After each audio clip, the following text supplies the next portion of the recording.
Hi guys, it's me, Mikais Ganap, 22 years old, 4 years CKD patient. Tara, samahan nyo pala ako ngayong araw. At eto, maaga pala tayong sumakay ng van dito.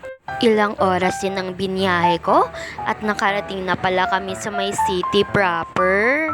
Lunes pa lang ngayong araw kaya mag-e-expect talaga tayo na sobrang traffic. Half hour lang naman kami sa traffic at dumating na rin kami sa city. Syempre nang dumating pala kami sa city ay bumili muna ako ng pagkain ko. Pagkatapos ko palang bumili ay eto papunta na rin sa ospital. Nang makarating pala kami sa ospital ay pinalista ko muna yung nanay ko sa taas. Pagkatapos ng ilang oras ng pag-aantay ay pinaakyat na rin kami sa taas. Kami na daw kasi ang susunod na isasalang. Nang nakaakyat na pala ako ay umupo na ako sa upuan ko. At eto, natusukan na pala tayo dito ng nurse. Okay naman yung tusok niya ngayong araw. Wala akong naramdaman. Kaya thank you talaga Ma'am Nurse ngayong araw. Dahil syempre, hindi siya masakit. At dito pala ay nag-start na pala siya. Syempre, habang nagsa-start siya, ay nakikipagkwentuhan na rin ako sa kanya.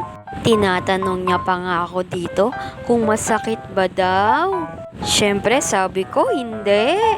Masaya na naman ang mima niyo ngayong araw dahil okay yung pagdadialysis niya. Kung tatanungin niyo po kung ano yung ginagawa ko pagtutusok na yung nurse, ay nagdadasal na lang talaga ako para hindi ko maramdaman yung sakit.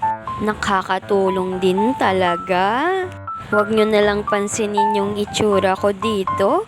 Ganyan talaga ako. Pag magsa-start na, medyo kinakabahan din kasi ako.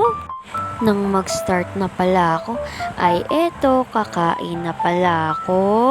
Ang ulam ko naman for today's episode ay walang iba kundi pritong manok ng Jollibee. Pero dapat talaga yung spicy. Ito kasi yung paborito ko talaga. Hindi din talaga makukumpleto ang spicy chicken joy pag walang gravy. Ito talaga yung kukumpleto ko sa kain serye, ang gravy. Hindi kasi siya masarap pag walang gravy. Kaya magiging kompleto talaga yung araw ko pag may gravy. Inuubos ko talaga yung pagkain ko dito.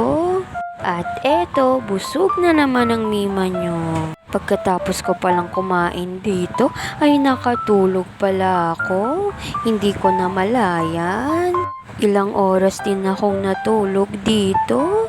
Antok na kasi ako.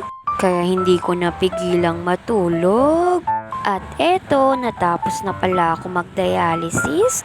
At diretso na naman sa paradahan ng van. Nang dumating na pala tayo sa paradahan, ay sumakay na pala tayo. Gustong gusto ko talaga pag nasa front seat. Natutulog kasi talaga ako. Malamig din kasi siya. Kaya nakakatulog talaga ako. Kaya dito talaga yung gustong gusto kong pwesto. Kaya hanggang dito na lang. Bukas ulit. Salamat!